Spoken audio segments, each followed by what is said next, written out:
Hi everyone, welcome back to my channel and another journal with me.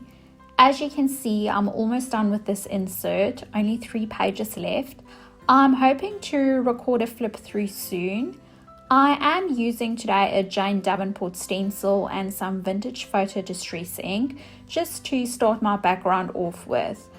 I have been using distress inks a fair bit in the past year, more so than when I actually just bought them. I find it to be a very forgiving medium and you can't really get it wrong. So if you are new to creative journaling or just junk journaling in general, I highly recommend them with some stencils if you can. They are great for backgrounds in your journals or even if you make your own ephemera.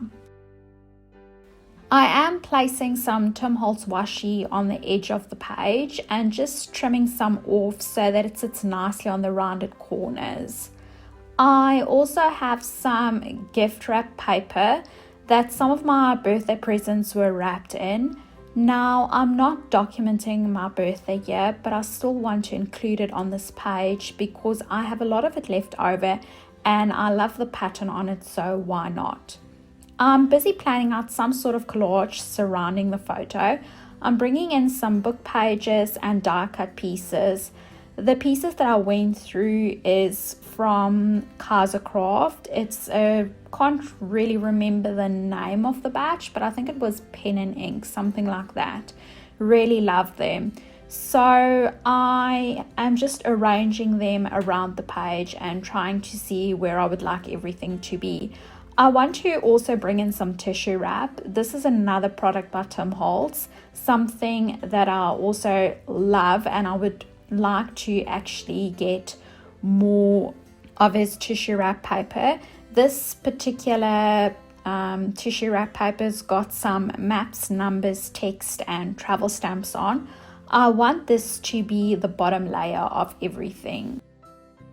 I don't want a straight clean cut edge and therefore attempting to tear a piece off with my ruler. It works best on a flat surface though.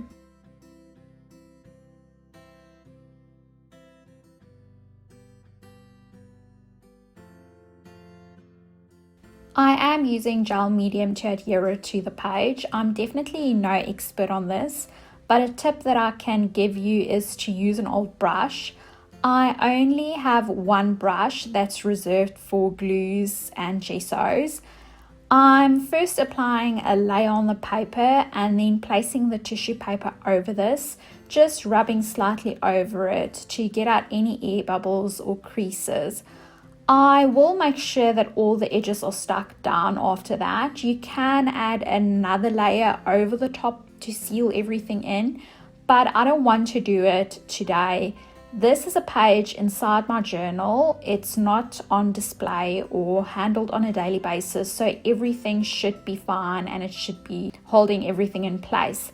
If you decide to add another layer over the top of the page, it does become rigid and it just loses that suppleness. It's the best that I can describe it. If you have worked with it previously, you'll know what I'm talking about. I have used gel medium to cover up Dylusions journals with something like that you use daily or that needs to withstand a bit of batter. I would definitely add a layer of gel medium over that.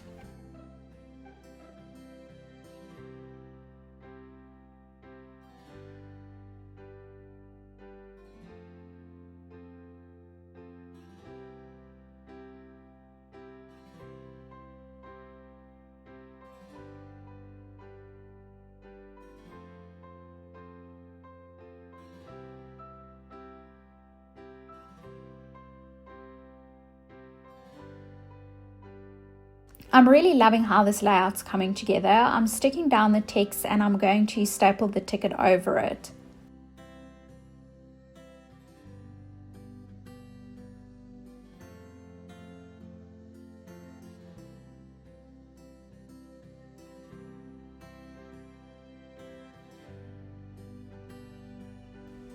I'm using double-sided tape with the brown gift wrap because I wasn't sure if glue would stick and work well on the tissue paper.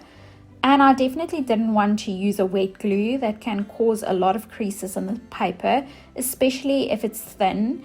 Anything with like a thick cardstock or cardboard will be fine. You can use your wet mediums on that, but I don't really like using the thin papers with a gel medium or any type of wet glue.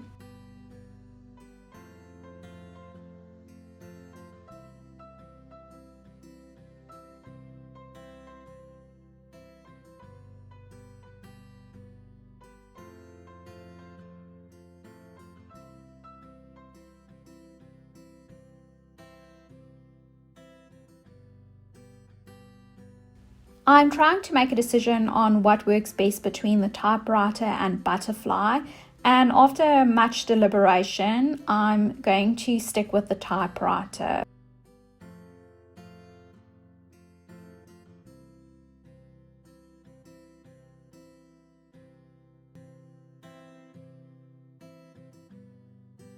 I'm also digging into those postage stamps, and I'll go with something that blends in well. I don't want it to overtake everything or stand out. I'm also looking for a word that I can add to the page. So I'm going through some words that are stamped out. I used to only stamp out what I need, but a few weeks back I sat down and stamped out a whole bunch of it, and now I have them on hand whenever I need it. It's working out so much better than setting up everything just to stamp out one word. I'm going to adhere this label to the top of my page, and I'm going to use this later on to stamp my date out. If you've been watching my Journal With Me videos for a while, you know that I always add the date. I try and do it every time in a different way, but lately I find myself using a roller stamp all the time. I'm also adding some Tim Holtz clipping stickers just to finish off the page.